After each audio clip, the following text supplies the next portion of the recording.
BJP लगातार चुनाव हारती जा रही है। लोकसभा चुनाव में पार्टी को बहुमत नहीं मिला। उसके बाद हाल ही में 7 राज्यों की 13 विधानसभा सीटों पर उपचुनाव हुए, तो उसमें भी उसे करारी हार मिली। 13 में से 11 सीटों पर बीजेपी और उसके सहयोगी दलों को हार मिली है, तो इंडिया गठबंधन ने 10 सीटों पर कब्जा जमा लिया। उपचुनाव के परिणाम के अगले ही दिन लखनऊ में बीजेपी नेताओं की बैठक हुई, तो हार की हताशा पार्टी नेताओं के चेहरे पर दिखाई दी। और इसी बीच जेपी नड्डा ने ऐसा बयान दे दिया जिससे एनडीए में ही घमासान मचता दिखाई दे रहा है। जेपी नड्डा ने पार्टी नेताओं से कहा कि बीजेपी को छोड़कर किसी भी पार्टी की विचारधारा नहीं है, वो मौका देखकर किसी से भी गठबंधन कर लेती है। नड्डा के बयान से जेडीयू और टीडीपी में नाराजगी दिखाई देने लगी है, क्योंकि पिछले 5 साल में ये दल 3 बार पाला बदल चुके हैं। ऐसे में माना जा रहा है कि नड्डा ने बिना अपने सहयोगियों का नाम लिए उन्हीं पर करारा तंज कस दिया है।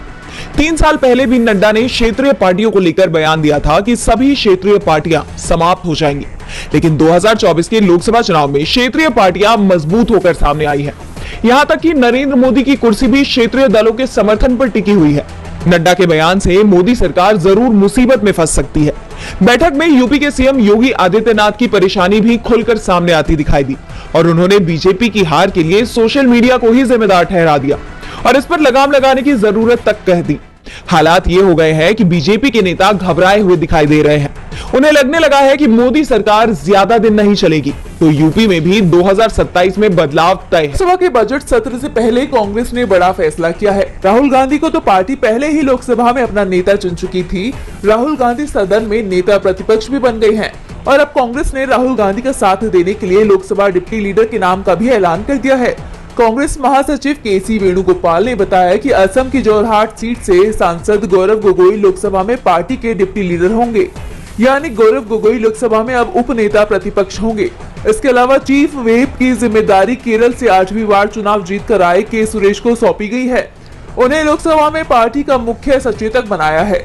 के सुरेश को इंडिया गठबंधन की तरफ से लोकसभा अध्यक्ष के चुनाव में भी उतारा गया था और अब उन्हें पार्टी की तरफ से बड़ी जिम्मेदारी दी गई है। इसके अलावा मणिकम टैगोर और डॉक्टर एमडी जावेद को सचेतक नियुक्त किया गया है। वेणुगोपाल ने बताया कि कांग्रेस संसदीय दल की नेता सोनिया गांधी ने इसे लेकर लोकसभा स्पीकर ओम बिरला को पत्र लिखकर सूचना भी दे दी है। इसके साथ ही पार्टी ने यह भी साफ कर दिया है कि राहुल गांधी, कांग्रेस पार्टी और इंडिया गठबंधन मिलकर संसद में जनता के मुद्दों को पूरी ताकत के साथ उठाएंगे। कांग्रेस पार्टी ने अपने जिस सांसद को बड़ी जिम्मेदारी दी है, उसमें युवा और वरिष्ठ दोनों ही सांसदों पर पार्टी ने भरोसा जताया है। एक तरफ लोकसभा में डिप्टी लीडर बनाए गए गौरव गोगोई पार्टी के युवा सांसदों में गिने जाते हैं, तो दूसरी तरफ चीफ व्हिप बनाए गए के सुरेश कांग्रेस ही नहीं पूरी लोकसभा के सबसे वरिष्ठ सांसद है। तेलंगाना की सियासत गरमाई हुई है। राज्य में भारत राष्ट्र समिति यानी बीआरएस पार्टी का वजूद खत्म होता जा रहा है। जब से बीआरएस के हाथ से सत्ता गई है, तब से पार्टी की हालत बिगड़ती दिखाई दे रही है। बीआरएस बेहद बुरे दौर से गुजर रही है। चुनावों में मिली हार के बाद से ही पार्टी की परेशानियां बढ़ गई हैं। बीआरएस को लगातार विधायकों और एमएलसी के दल बदल का सामना करना पड़ रहा है। ऐसे में पार्टी को एक और बड़ा झटका लगा है। बीआरएस के विधायक अरेकापुडी गांधी कांग्रेस में शामिल हो गए। इसके साथ ही राज्य में सत्तारूढ़ दल में शामिल होने वाले बीआरएस विधायकों की कुल संख्या बढ़कर 9 हो गई है। विधायक अरेकापुडी का मुख्यमंत्री और प्रदेश कांग्रेस अध्यक्ष ए रेवंत रेड्डी ने पार्टी में स्वागत किया। बता दें कि पिछले साल हुए चुनाव में बीआरएस ने कुल 119 विधानसभा सीट में से 39 पर जीत हासिल की थी, जबकि कांग्रेस ने 64 सीट जीतकर सरकार बनाई थी, जिसके बाद से पार्टी से टूट की खबर आती रही है। लगभग 6 महीने में बीआरएस के 9 विधानसभा सदस्य और 6 विधान परिषद सदस्य यानी कुल 15 विधायक कांग्रेस में शामिल हो गए। बीआरएस को विधानसभा चुनाव में मिली हार के बाद से पार्टी को एक के बाद एक झटके मिल रहे हैं। लोकसभा चुनाव में भी उसे तगड़ा झटका लगा। पार्टी को करारी हार का सामना करना पड़ा था। आने वाले दिनों में केसीआर की मुश्किलें और ज्यादा बढ़ सकती हैं। परीक्षा में हुई धांधली को लेकर मोदी सरकार की मुश्किलें बढ़ती हुई नजर आ रही हैं। हर दूसरी परीक्षा का पेपर लीक हो जा रहा है, तो अब केंद्र सरकार की नीतियां भी सवालों से घिर गई हैं। 2020 में मोदी सरकार एक देश एक परीक्षा नीति की योजना लेकर आई थी, जिसके तहत छात्र कई परीक्षाओं में बैठने की बजाय एक कॉमन एलिजिबिलिटी टेस्ट पास करके सरकारी नौकरी के लिए पात्र बन जाएंगे। नेशनल रिक्रूटमेंट एजेंसी एनआरए यानी राष्ट्रीय भर्ती एजेंसी को इसकी जिम्मेदारी सौंपी गई, लेकिन एक मीडिया रिपोर्ट में खुलासा सामने आया है कि ये एजेंसी पिछले 4 साल में करीब 58 करोड़ खर्च करने के बावजूद अभी तक एक भी परीक्षा नहीं करा पाई है। इसे लेकर सरकार पर हमला बोलते हुए कांग्रेस अध्यक्ष मल्लिकार्जुन खड़गे ने ट्वीट किया कि नरेंद्र मोदी शनिवार को आप मुंबई में नौकरियां देने पर झूठ का मायाजाल बुन रहे थे। मैं आपको दोबारा याद दिलाना चाहता हूं कि आपने एनआरए नेशनल रिक्रूटमेंट एजेंसी की घोषणा करते हुए क्या कहा था। अगस्त 2020 में आपने कहा था कि एनआरए करोड़ों युवाओं के लिए वरदान साबित होगी। सामान्य पात्रता परीक्षा के माध्यम से ये कई परीक्षाओं को समाप्त कर देगा और कीमती समय के साथ साथ संसाधनों की भी बचत करेगा। इससे पारदर्शिता को भी बड़ा बढ़ावा मिलेगा। हमारे 3 सवाल हैं।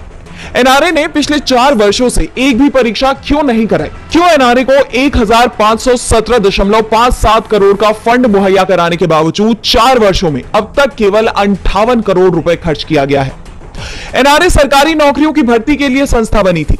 क्या जानबूझकर एनआरए को निष्क्रिय रखा गया ताकि एससी, एसटी, ओबीसी व ईडब्ल्यूएस युवाओं से उनके आरक्षण का हक छीना जा सके? एनटीए से धांधली, पेपर लीक व घोटाला कराया गया और एनआरए से परीक्षा ही नहीं करवाई गई। शिक्षा प्रणाली को तहस नहस करने का और युवाओं के भविष्य को तंग तबाह करने का बीड़ा बीजेपी आरएसएस ने उठाया है। पीएस, हमने एनआरए का मुद्दा पहले भी उठाया था, पर मोदी सरकार मौन व्रत धारण करके बैठी हुई है। ईडी सीबीआई के बाद अब न्यायपालिका के राजनीतिकरण की चर्चाएं भी जोर पकड़ रही हैं। दरअसल कलकत्ता और ओडिशा के रिटायर्ड जज जस्टिस चित्तरंजन दास ने हाल ही में बड़ा बयान दिया है, जिसके बाद देश की न्यायपालिका भी सवालों के घेरे में आ गई है। जस्टिस दास ने अपनी रिटायरमेंट पर बयान देते हुए कहा कि किसी को अपनी राजनीतिक पहचान छिपाने की जरूरत नहीं है। वो खुलकर कहते हैं कि वो आरएसएस के सदस्य थे। उनके इस बयान को लेकर चर्चाएं चल ही रही थी कि रविवार को मध्य प्रदेश हाईकोर्ट के पूर्व जज रोहित आर्य के बीजेपी में शामिल होने की खबर आ गई। मुनव्वर फारूकी को जमानत देने से इनकार कर सुर्खियां बटोरने वाले जस्टिस आर्य ने रिटायरमेंट के 3 महीने बाद ही बीजेपी का दामन थाम लिया।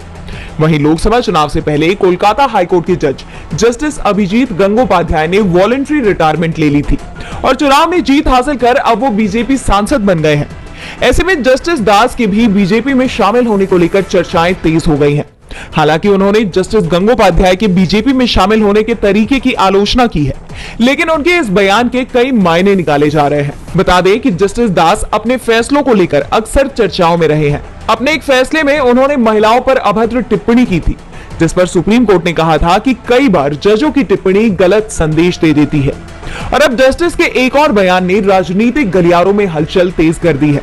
सवाल ये उठ रहे हैं कि अगर ऐसे ही न्यायमूर्तियों का झुकाव राजनीतिक दलों की तरफ नजर आता रहा तो न्यायपालिका कब तक निष्पक्ष और पारदर्शी रह पाएगी?